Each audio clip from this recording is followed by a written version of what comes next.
आज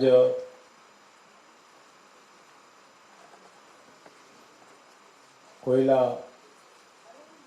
विभाग से आज अखिल भारतीय राज्यसभा राज्य भाषा सम्मेलन का इस कार्यक्रम में आए हुए, क्योंकि ये हमारा घर का कार्यक्रम है, हम अतिथि नहीं हो सकता है, मगर अतिथि है आज हमारा भाई सुधांशु जी, वो मुख्य अतिथि है। और मेरा साथी रतिचंद्र दुबे जी, श्रीमती भूपेंद्र बार जी, श्री मनोज जी, डॉक्टर मानिकचंद पंडित जी और सभी अधिकारीगण, जो अतिथिगण, जो कलाकार है, हिंदी प्रेमी के लोग हैं, सबको मैं सादर स्वागत करता हूं। क्योंकि सबसे पहले मैं हमारे भाई सुधांशु त्रिवेदी जी का विशेष रूप से मैं स्वागत भी करता हूं, धन्यवाद भी देता हूं, क्योंकि वो अपने सरल और प्रभावशाली हिंदी से हर लोगों के, खासकर युवाओं के हिंदी से जुड़ने का प्रयास करते हैं और अपनी संस्कृति, अपने इतिहास का परंपरा देश भर में पहुंचाने का प्रयास प्रभाव रूप से हमारा सुधांशु त्रिवेदी जी आज देश में काम कर रही हैं। वो राज्यसभा हो, वो टीवी चैनल हो, ऐसी सभा हो, सभी जगह हिंदी का जो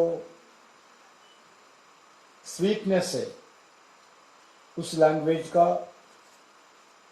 परिचय करते हैं। लोग गैर हिंदी के भाषा के लोग भी सुधांशु का हिंदी भाषा के द्वारा जो स्वागत करते हैं, स्वीकार करते हैं, ये मैं फिर एक बार सुधांशु को मैं मेरा ओर से धन्यवाद देता हूँ। आज की इस अखिल भारतीय राजभाषा सम्मेलन, राजभाषा के प्रति हमारा जिम्मेदारी को निभाना और प्रेरणा देना, यही प्रमुख उद्देश्य रूप से कार्यक्रम सभी मिनिस्ट्रीज रेगुलरली आयोजन करते हैं। हम सब जानते हैं कि अभी तक जो हमारे प्रांत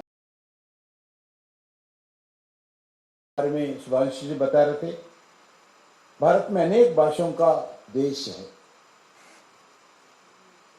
आज हिंदी उन सबको एक सूत्र में बांधने वाली एक सशक्त का भाषा है, वो हिंदी है। यही कारण हिंदी केवल एक भाषा नहीं, हमारी संस्कृति, हमारी एकता और हमारी भावनाओं का प्रतीक आज हिंदी भाषा है। आज हिंदी पूरे भारत में व्यापक रूप से बोली जाती है और विश्व स्तर पर भी अपनी पहचान मजबूत कर सकते हैं। इसके साथ ग्लोबल कंपटीशन में हिंदी का महत्व आज बहुत बढ़ गए हैं। कुछ लोग देश में वोट बैंक पॉलिटिक्स के लिए, राजनीतिक दृष्टिकोण से लिए हिंदी का सख्त खिलाफ करते हैं। वो इंग्लिश को स्वागत करते हैं, मगर हिंदी को खिलाफ करते हैं। आज भी मुझे समझ में नहीं आया हिंदी को क्यों खिलाफ करते हैं। आज जो हिंदी खिलाफ करते हैं उनके घर में सभी लोग दूर,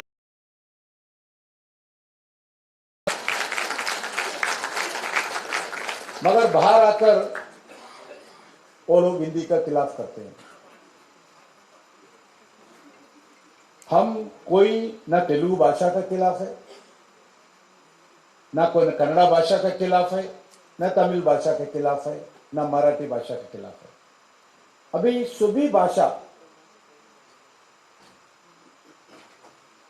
भाषा एक परिचय का है, एक व्यवहार का है, पूछताछ करने का एक बड़ा साधन है।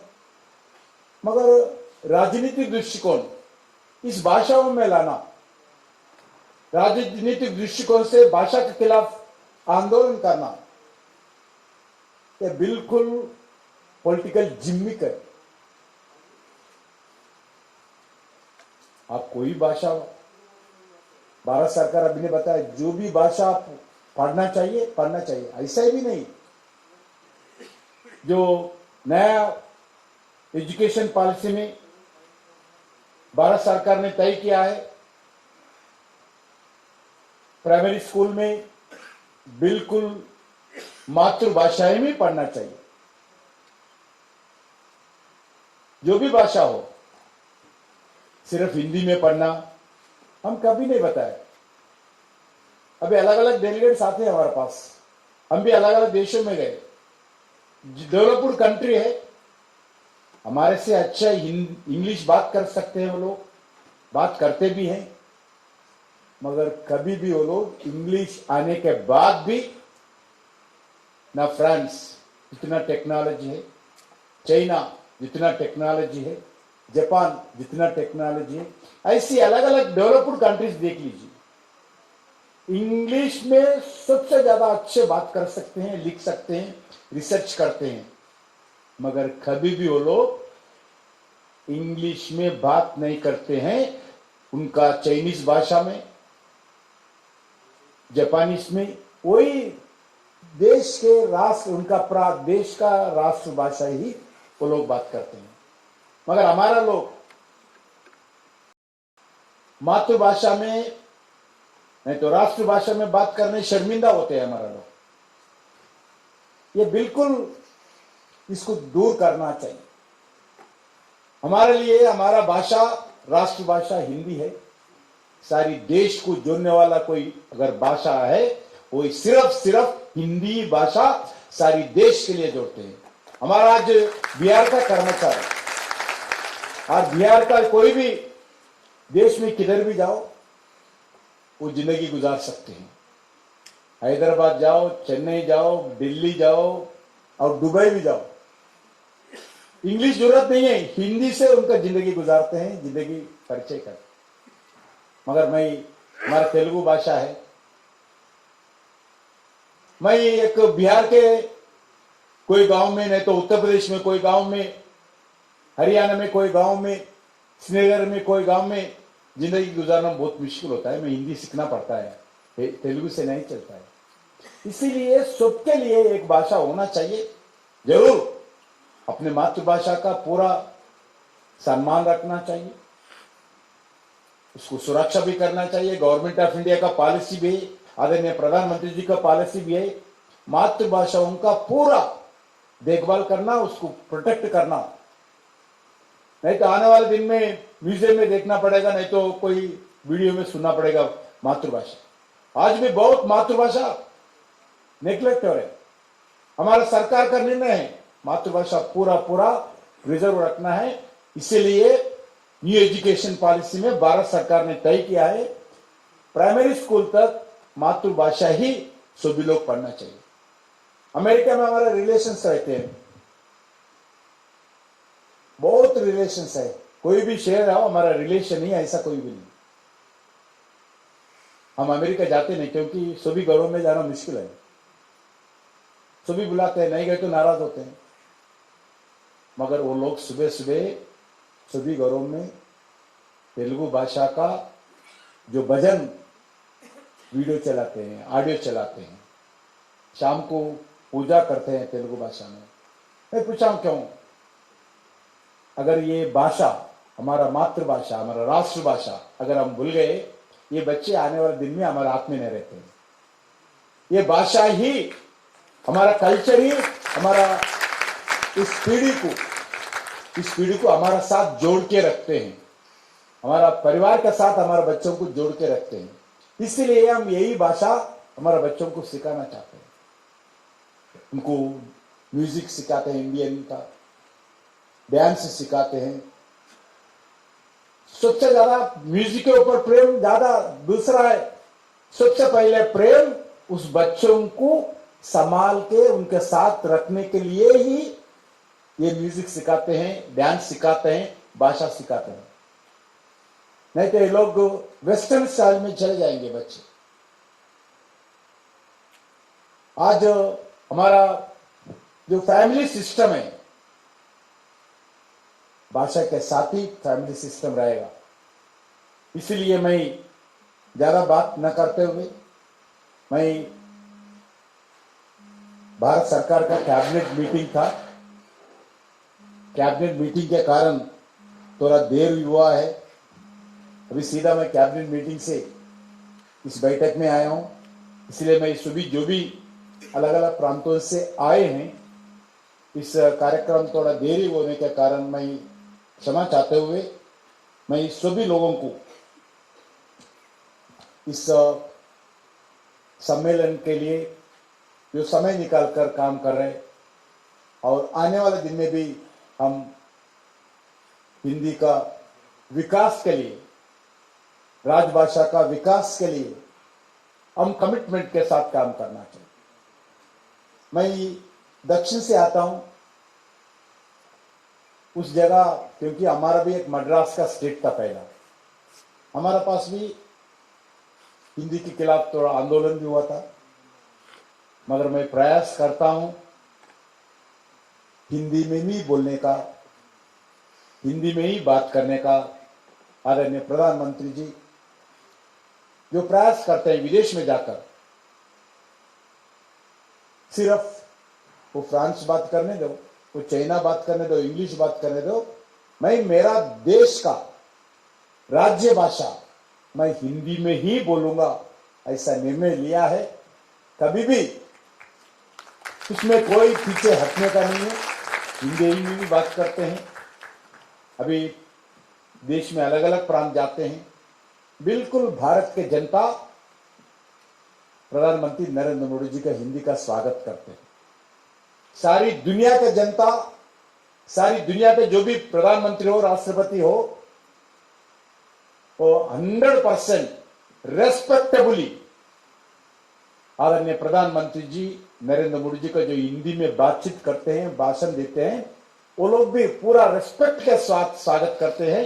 यही है राष्ट्रभाषा का जो कमिटमेंट के साथ स्वीकार करते हुए भारत सरकार आज काम कर रही है। मैं सभी हमारा कोयला मिनिस्ट्री भी उसी लाइन पे आने वाले दिन में काम करना चाहिए। बिल्कुल हम काम करते हुए देश में जो भी इस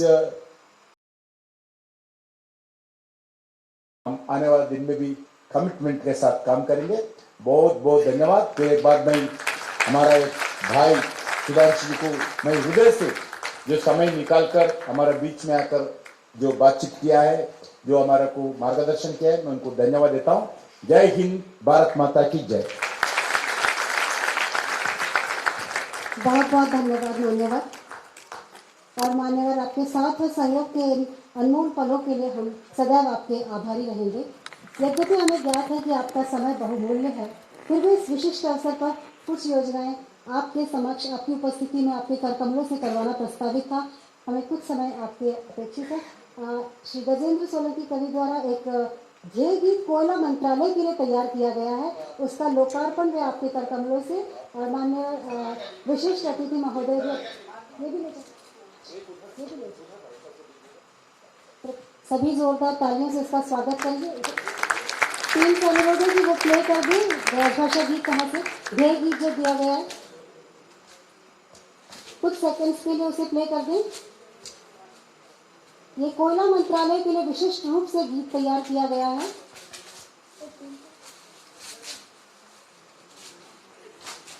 कृपया ध्येय गीत की कुछ पंक्तियां प्रारंभ की जाए।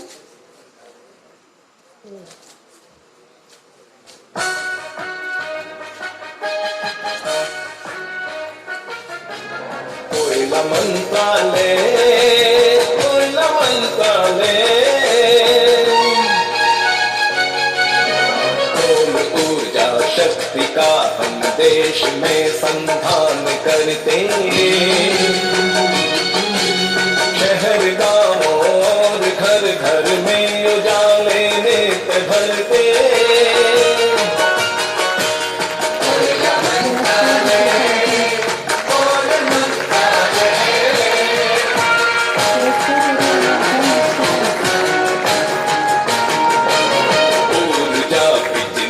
अगन नव शक्ति का आधार हम। धन्यवाद महोदय। कृपया जो पुरस्कार विजेता है वो बहुत शीघ्रता के साथ मंच के पास में आ जाए। इस प्रोत्साहन योजना वार्षिक प्रोत्साहन